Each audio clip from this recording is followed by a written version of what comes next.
Welcome home, brave heroes. I'm Ash, this is HeroQuest, and today we're going to be doing something a little bit questionable, maybe controversial. Hold on.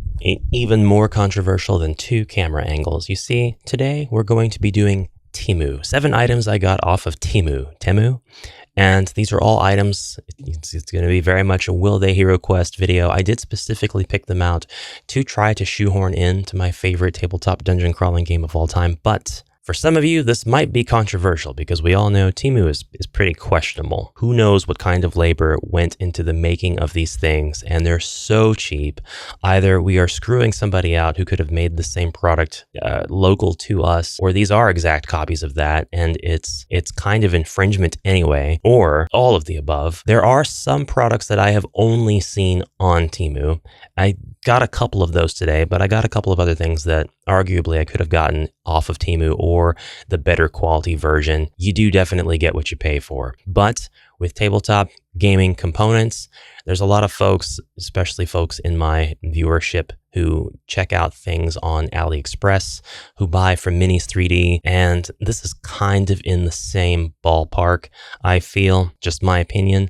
Really depends on what the item is and kind of what the intent is behind it. If you're getting the power dice off of AliExpress, you're never going to see official versions of those dice. I don't think that's a huge problem, and I don't really think that it's condemned by Avalon Hill or Hasbro anyway. If you're getting an exact copy of an actual product, I think that's pretty sketchy. That might be up for debate, but I could definitely see why somebody would consider that harmless. So it just kind of depends. This video is not intended to go into the deeper scope of the legalities, the ethics, and the moralness of ordering stuff off of these websites. I just got a handful of stuff and I want to see if they work with my tabletop game. Back to the tabletop. So it turns out it's 1, 2, 3, 4, 5, 6. It is 7 things, but the 7th thing doesn't probably really count. I actually got more than 7 things because the site is very much, if you spent like 5 seconds on Temu, you know exactly what I'm talking about. Buy this thing. It's only 10 cents. Its regular MSRP is $99. You're getting over 1,000% back by ordering this. They don't really word it like that, but that's how it's intended to be taken.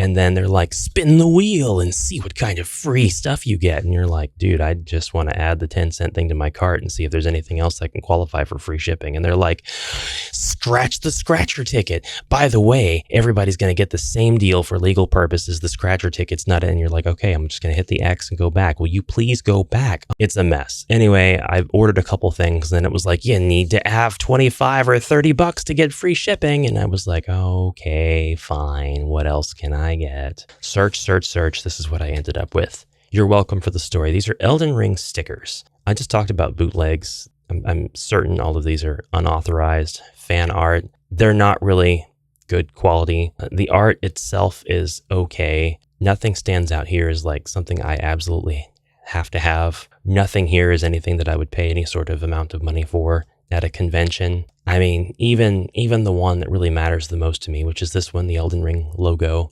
it's not really anything I would use. I might take this to a tattoo artist and be like, you see the ring behind the text? Use that as your reference. That's what I want a tattoo of. That's probably the only thing I could do with that. But the rest of these, you've got the characters, Rani, Milena, Blythe. You've got the main character, the Tarnished. You have the Elden Ring symbology. These next ones going to be a little bit different.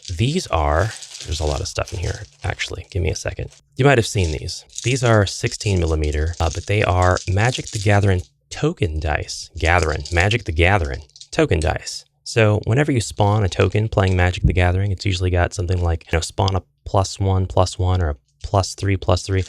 We've got pluses and we've got minuses here in this set. And I opted for this size of set because I really don't have a need for more or bigger than this. In fact, I could probably get away with just this or maybe even this. We've got pluses and minuses. So for each hero playing a game of HeroQuest in case we needed them. You could use these to track a character's progression using their gear. So they have +1 attack, +1 defend, +2 attack, +2 defend, and so on all the way up to 6 because it's a 6-sided die. Obviously, there are no variations between the two numbers. It's always going to be the same number both times. I really wish that the case had been instead, like where you have a +1, +3, or vice versa, things like that. But it's always the same number. But you could use these to track some kind of progression, or use them as temporary buffs for heroes in a dungeon, roll them, and then see what you come up with. And then each hero can assign one of these to their character so that in case they get attacked by something that would outright kill them in the dungeon, they can apply one of these to get a chance to roll an additional 5 attack dice, say, or 5 defend dice, or you could use these for BP and MP.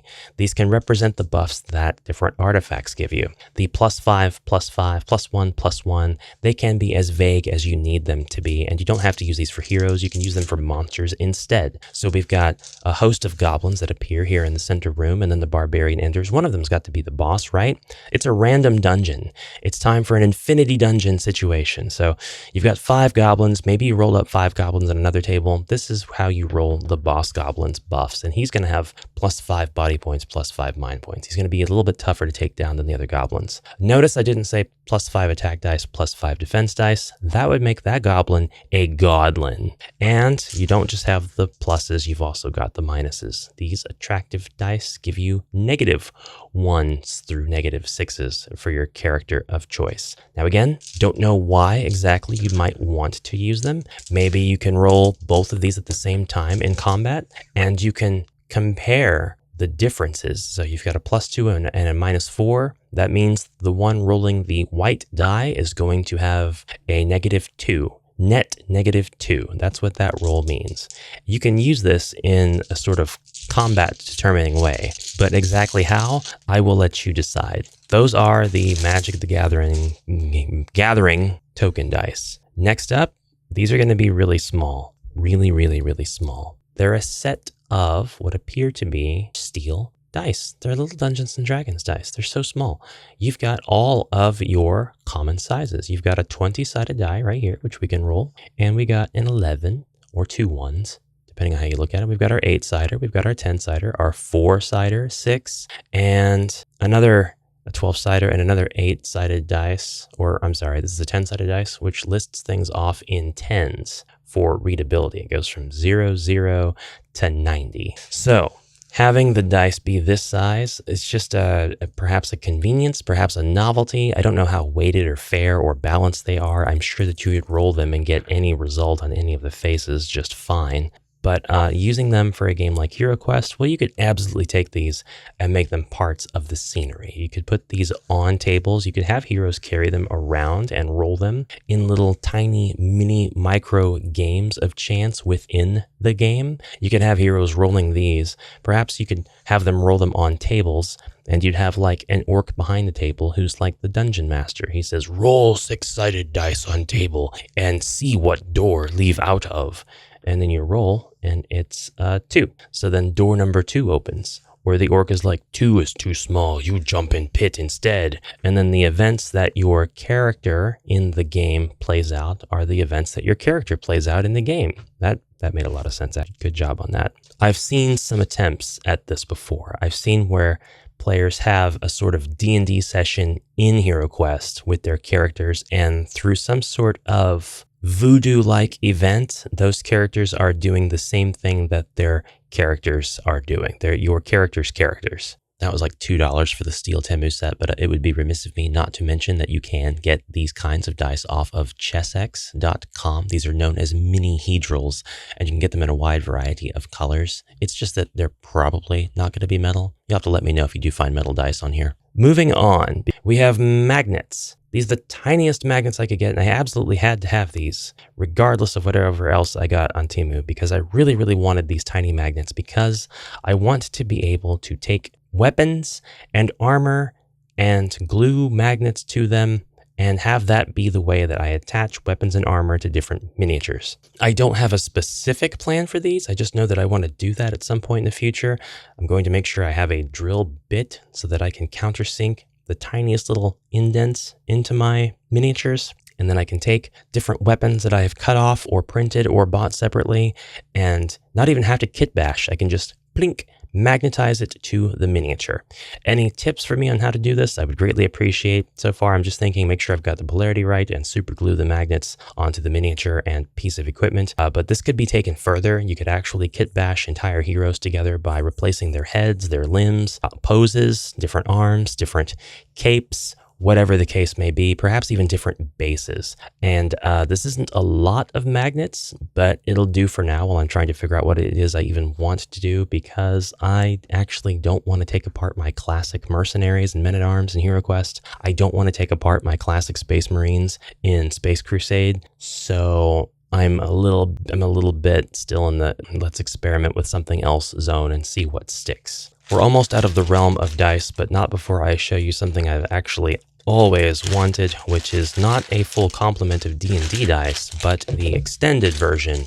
Pretty much every dice you could think of known to man. Come back here. And all of these are just rolling all over the place now because some of them are, the faces are so shallow that there's nothing stopping them. Now, this includes your typical set of your 7 D&D common dice, and I think altogether this was between $1 and $6. I don't quite remember, and I am sorry. All right, this starts with 1d6 with the numbers 1 through 6 on the faces, pretty standard. Then you get another d6 with the numbers 1 through 3. You've got 2 1s, 2 2s, and 2 3s, and they are arranged such that the numbers opposite of each other add up to 4. But anyway, yeah, 2 1s, 2 2s, 2 3s, Roman numeral represented.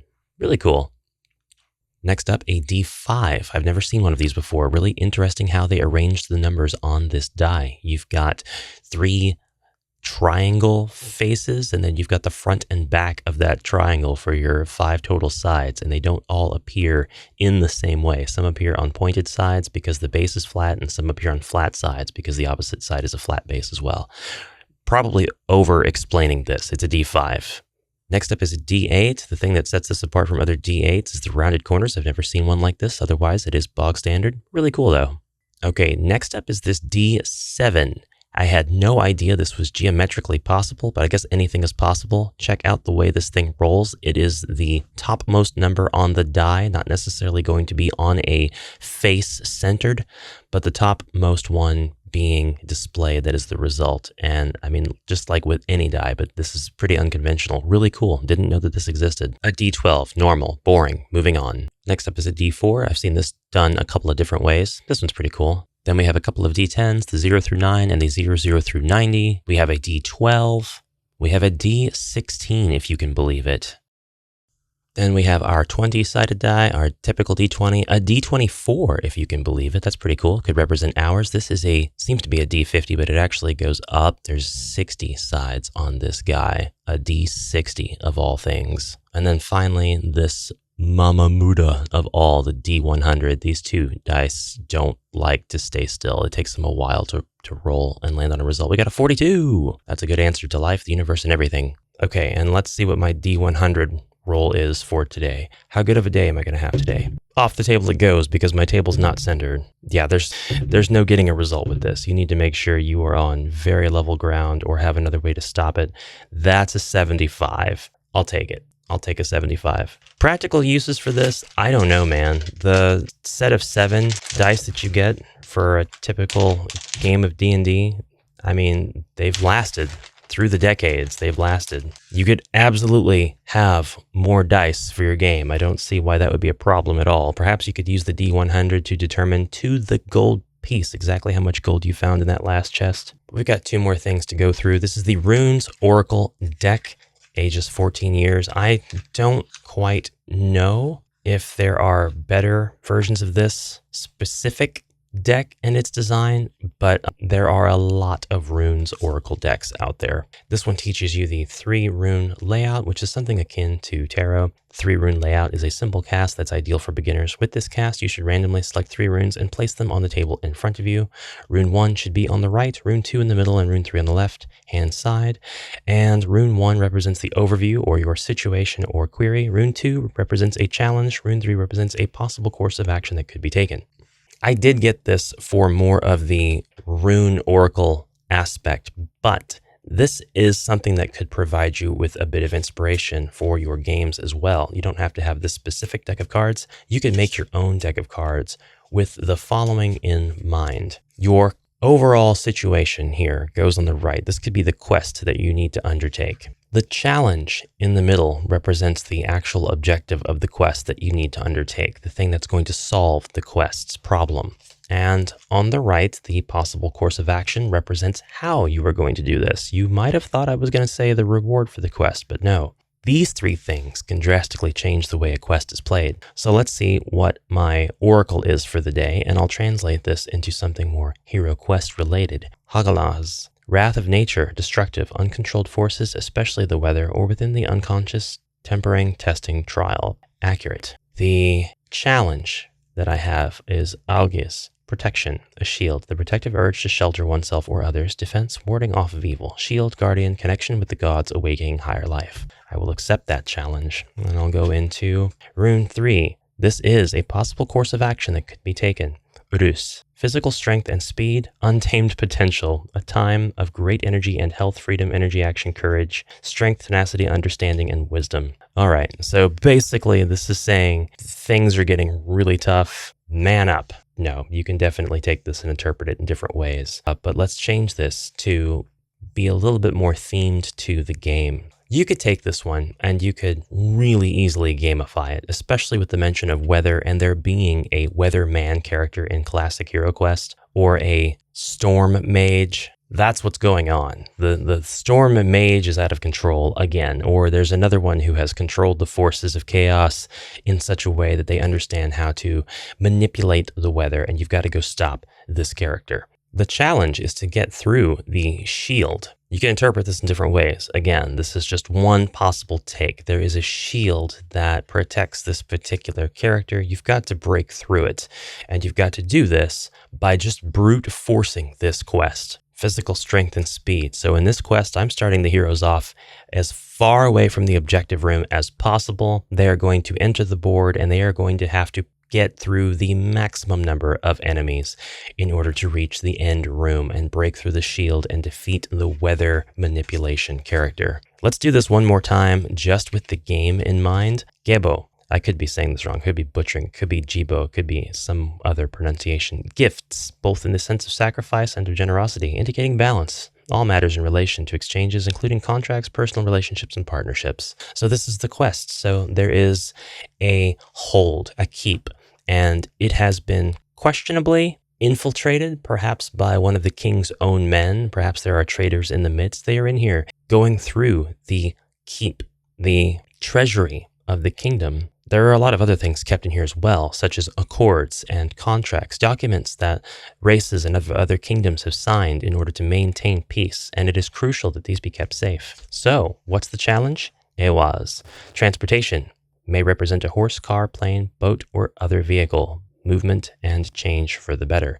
Well, you've got to get to the keep first because whoever is in there, or perhaps it is natural forces after all, have flooded the way to get there. So now my board is going to be one half is the keep, or maybe it's just one quadrant, and the other areas are going to be the ways you have to navigate to get there, with the corridors being completely flooded. And one possible way to do this is weird. Interconnectedness of past, present, and future. It looks like the keep is completely empty. It's already happened. You're going to have to manipulate the time magic that is prevalent in this particular kingdom and go through to solve the mystery of how that happened so you can better reinforce this area and maybe take down the creature or agent of chaos that has infiltrated the keep to steal the gold and the accords within. And that, my friends, is the Rune Oracle deck. I think this might be my favorite thing that I've gotten out of all this stuff because it is, more than anything here, inspiring, and it shows me that there are some really seriously cool ways to set up a quest. All right, the last thing here is going to be the most controversial of all. It's the deck of many things. Whether this is controversial because it is a possible bootleg item or something that people might find is a pirated deal, I'm going to dispel that stuff now. This isn't pirated. The deck of many things is something that is in the ORD. It is described in the ORD. There are a lot of different takes on the deck of many things. If you search Amazon for the deck of many things, you're going to find a lot of different results from different creators who have the ORD disclaimer in them. This one is from GM Dice and is sold on Temu. It was designed by somebody in the US, but manufactured in China. However, the probably real controversial thing about this is it is riddled with AI art. And I know that there's a lot of you that don't care, but for those for whom it is a deal breaker, you gotta know. That sort of disclaimer is not here, but once we get to looking at the cards, you'll see. Age 14 plus, a deck of 22 cards compatible with the world's most popular role-playing game. Lake a chance and change your character's fate forever. Designed with lovely vintage inspired artwork by Kevin L. Owens. These cards help you to create a realistic, immersive gaming experience. Copyright 2023 GM Dice LLC. Designed in Utah, printed in China, gmdice.com. And now let's go through the deck of many things. Quality? I mean, they're probably on par, if not, I'd say on par with the Dragon Strike cards. So, I mean, they're not the worst in the world, although the Dragon Strike cards are pretty low in terms of quality. On the backs, we've got this lovely symbol, almost look like it could be chaotic. Points on a star that in places just do not meet. And the points on the outer star, you've got parts where they're coming apart or are outright open because the ML didn't know how to interpret them anymore. The designs around the edges and on both sides seem to be pretty solid because it looks like they were essentially mirrored from one image, I would say the corner, and then we go around and look at the artwork. At first glance, seems like it's okay. Stuff here to indicate possibly style rather than machine learn errors until you get to, I'm going to skip all of the ambiguous examples that there could be arguments made against and just go straight to Comet where there's too many fingers on one hand. Always a tell. Never mind the inaccuracy of the anatomy, which could be an artistic choice. Definitely agree with that, but too many fingers on one hand? Nah. Comet. It's time to get past the artwork deficiencies and talk about the descriptions. Normally, when you find a deck of many things, you get a deck of what appear to be cards styled in the manner of tarot. There are symbols, there are words, but there are not descriptions. That seems to be left more to either the game master's design or perhaps they are described in one of the player's handbooks or another D&D reference, but these all have descriptions on them and they all kind of tell you how you can use the card. And in the interest of my camera not focusing every time consistently, I'm just going to read off the description. For Comet, if you single-handedly defeat the next hostile monster or group of monsters you encounter, you gain experience points enough to gain 1 level. Otherwise, this card has no effect. Pretty cool. I like that. You could interpret this in a variety of ways if you wanted to make it HeroQuest.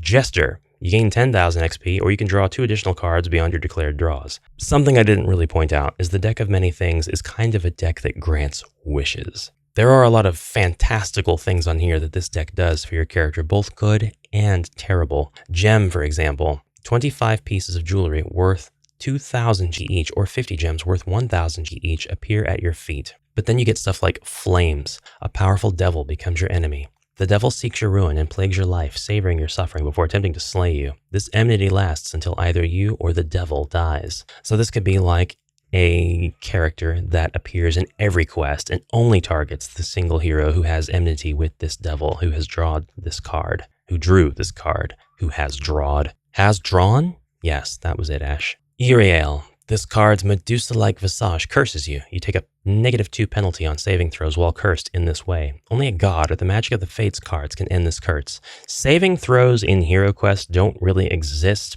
but you can interpret any sort of roll of the D6 of the movement dice, of the red die, in classic or contemporary HeroQuest as a saving throw, in my opinion, because you're not using the combat dice to combat something. I think saving throw is a good way to describe the rolls of the D6, and you could definitely convert any D&D logic where saving throws are applied to a game of HeroQuest using that. Donjon. You become entombed in an extra-dimensional sphere until found and removed. Your belongings stay behind. You cannot be located by divination magic, but a wish spell can reveal your prison. Draw no more cards. See, and that one doesn't necessarily kill the character, but it does make them completely inactive until they are found again, possibly as an artifact in a future quest that is already created, already canon, or it's a quest that can be designed where the reacquisition of this tiny extra-dimensional dungeon is taken so that the hero can be freed. As a few final examples, Sun. You gain 50,000 XP and a wondrous item which the GM determines randomly appears in your hand.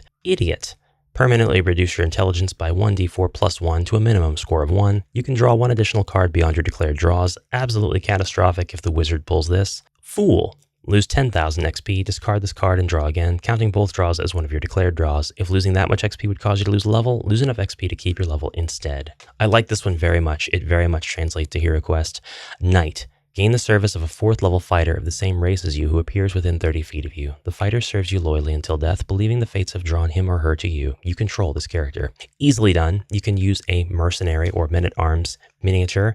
You can mimic the stats of your hero. You can use a completely different but same hero. So if you have like the Path of the Wandering Monk, you'll have a male and female monk. And if you have the female monk, for example, and you're the only hero playing a monk in a given quest, you can use the male monk to be the person who's the same class as you.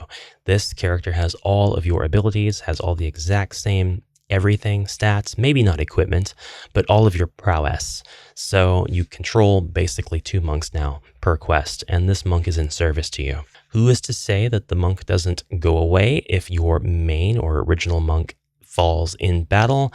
Perhaps it does. Perhaps that's where the boon ends, or perhaps that's where your player takes the new character and says he's going to fight in the name of his fallen master. And that is the deck of many things. And with 3 different sets of dice, magnets, and 2 decks of cards and stickers, that's everything. That's 7 things off of Temu. I do want to get a copy of the Power Dice in the future. I would like to make sure I get it from the place where the creator of the Power Dice actually has it on sale on the official platform rather than a knockoff. There are a lot of different platforms and a lot of different listings where you can get dice like that. And I would love to get a copy of what I like to refer to as the German dice. I know that Floris of HeroQuest has finally crafted wooden dice in the style of classic HeroQuest for these dice, and I would love to have them. I should clarify. I have the black set still, but I need to get, once again, the green set, the blue set, and the new orange set.